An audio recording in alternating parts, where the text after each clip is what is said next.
Bonjour et bienvenue dans cette nouvelle plongée en profondeur. Nous sommes le vendredi 20 février 2026 et je dois dire que la poussière du récent mercato hivernal commence tout juste enfin à retomber. Ouais, le mois de janvier... Ah, ça c'est clair, c'est des rumeurs partout, des transferts de dernière minute, des sommes astronomiques lâchées un peu dans la panique. C'est exactement ça, ouais. Le fameux panic buy, comme on dit en Angleterre. Voilà. Mais maintenant que les portes sont bien fermées, il est temps de passer aux véritables analyses. Et aujourd'hui, l'attention se tourne vers les coulisses de ce monde professionnel. Sauf que, et c'est ça qui m'intéresse aujourd'hui, on va laisser de côté les statistiques pures. Exit les expected goals. C'est ça, on oublie les pourcentages de possession pour un moment. L'exploration du jour se concentre vraiment sur la mécanique invisible d'un transfert, l'angle psychologique et stratégique. Et notre cas d'étude, il est particulièrement captivant. Il s'agit de Mamadou Sarr. Le jeune défenseur sénégalais. Exactement, 20 ans à peine. Pour disséquer cette situation, cette session s'appuie sur une source extrêmement fraîche puisqu'on parle d'un article et de plusieurs extraits d'interviews publiés aujourd'hui même par le média WeWoSport. Dans leur section Gain des eaux football, il me semble. Tout à fait. La mission aujourd'hui, c'est de comprendre les dynamiques cachées qui opèrent quand un joueur change de dimension.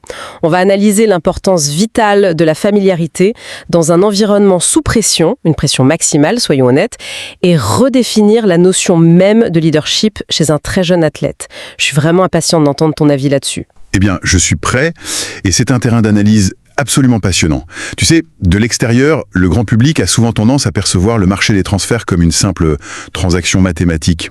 Ou même un jeu vidéo, en fait. Genre, on déplace un joueur d'un point A à un point B. Ouais, on lui donne un nouveau maillot et hop, on s'attend à ce qu'il performe le week-end suivant. Sauf que la réalité du terrain, elle est infiniment plus complexe. Derrière chaque mouvement, il y a un câblage mental invisible à reconfigurer. Un câblage mental, c'est une super image. Et le cas de Mamadou Sarr, c'est un modèle d'école pour comprendre comment la transition, l'adaptation et la gestion des attentes se matérialisent vraiment au sommet du football européen. Il ne s'agit pas juste de talent balle au pied. Non, c'est clair. Il s'agit de la manière dont un individu perçoit et absorbe son environnement professionnel pour, au final, survivre à la pression. Ok, décortiquons ça depuis le début pour bien poser les bases, car la trajectoire de ce joueur est quand même assez particulière. Mamadou Sarr, c'est un pur produit de la formation de l'Olympique Lyonnais. Ses qualités défensives attirent super vite l'attention des poids lourds européens et il est acheté par Chelsea. Un mouvement classique pour un club anglais. Team Club de Strasbourg. L'objectif classique, engranger du temps de jeu, s'aguerrir dans un championnat bien physique comme la Ligue 1. Et l'expérience alsacienne se passe tellement bien, mais vraiment très bien, qu'après une excellente première partie de saison, les dirigeants londoniens décident de casser le prêt. Il le rapatrie en plein hiver. Voilà. Le voilà donc de retour à Londres en cours de saison. Et dans l'interview publiée par WeSport, le journaliste aborde très logiquement la question de son adaptation. On s'attend tous à entendre le discours classique, genre « le défi est immense, la pression de Stamford Bridge ». Mais, et c'est là que c'est fou, la réponse de Sarr est presque déconcertante de calme. Ah oui, la fameuse citation. Oui. Je cite ces mots exacts. Il dit « C'était facile parce que je connais les gars et tout le monde. Donc oui, le retour a été simple. Mais tu permets que je sois l'avocate du diable un instant. » Bien sûr, vas-y. On parle d'un jeune de 20 ans.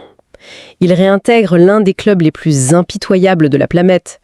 Cette sérénité affichée, est-ce que c'est pas juste un discours médiatique préfabriqué pour, montrer les muscles dès son arrivée ?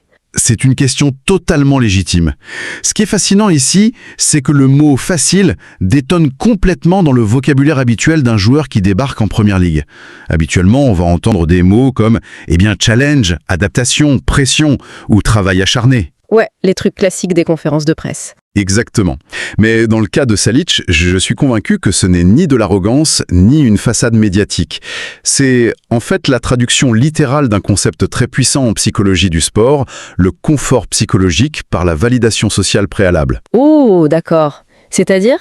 Eh bien, quand un joueur arrive dans un vestiaire de ce calibre pour la première fois, il y a une phase d'évaluation sociale qui est extrêmement violente.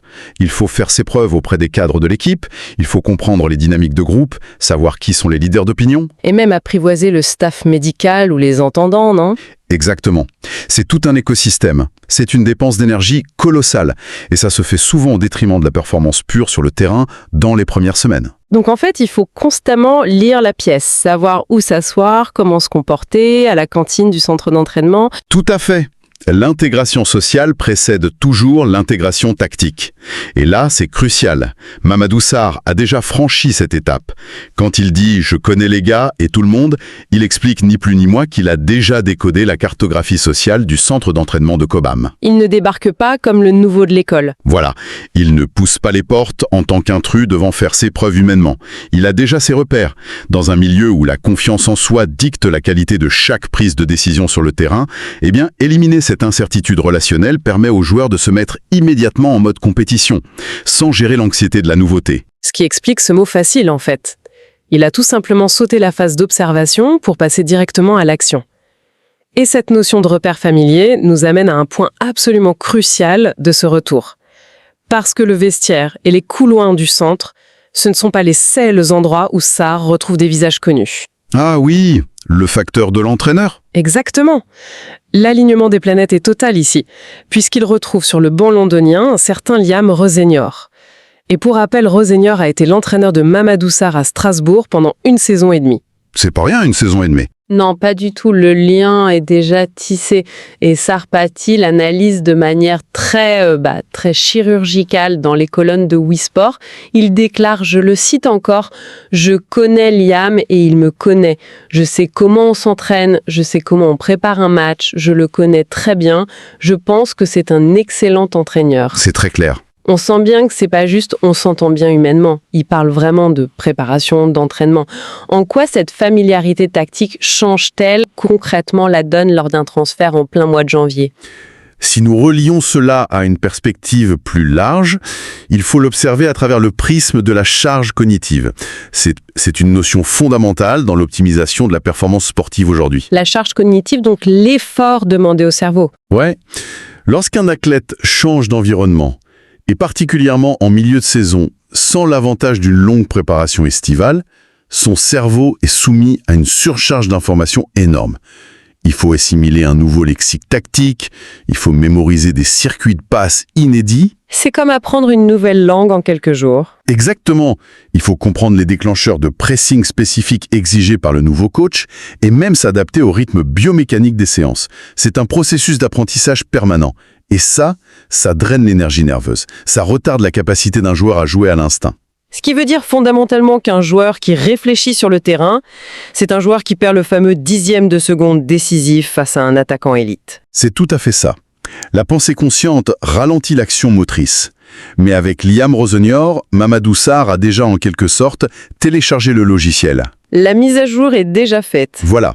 Quand il affirme « je sais comment on s'entraîne », il indique que son cerveau n'a plus besoin de décoder les attentes du coach. Les principes de jeu de Rosenior, ils sont devenus des automatismes pour lui. Donc la charge cognitive liée à l'apprentissage est quasiment nulle. C'est un gain d'énergie énorme. Majeur. L'énergie mentale qu'une autre recrue dépenserait à essayer de ne pas se tromper de positionnement lors d'une séance vidéo, eh bien Sarr peut l'investir à 100% dans son agressivité défensive, son anticipation, sa vitesse.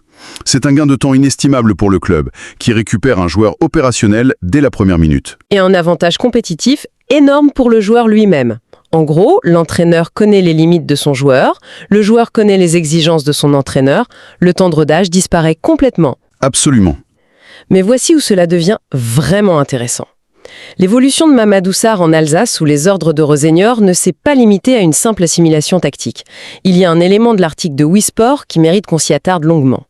Pendant son passage à Strasbourg, à l'âge de 20 ans, dans un vestiaire de Ligue 1, Sarr a été nommé vice-capitaine. C'est exceptionnel à cet âge-là. C'est pas un détail anecdotique du tout, ça bouleverse totalement la perception qu'on a de lui. D'ailleurs, le média titre un de ses paragraphes « Strasbourg m'a permis de mûrir ». Et quand on écoute la façon dont le joueur décrit son rapport au capitanat, j'ai l'impression d'entendre un vétéran de 35 ans en fin de carrière. Écoute cette philosophie. Je t'écoute. Il dit « Je pense avoir beaucoup progressé grâce à mon rôle de vice-capitaine. C'était une responsabilité supplémentaire. C'est un honneur d'être capitaine. Je pense que cette expérience m'a permis de mûrir. Je préfère montrer l'exemple. Je ne parle pas beaucoup, mais c'est par mon attitude que je veux transmettre mon savoir aux gars. » Waouh! Transmettre son savoir par l'attitude à 20 ans, c'est très rare. Mais je vais poser la question qui fâche. C'est une très belle vision romantique du leadership. Mais dans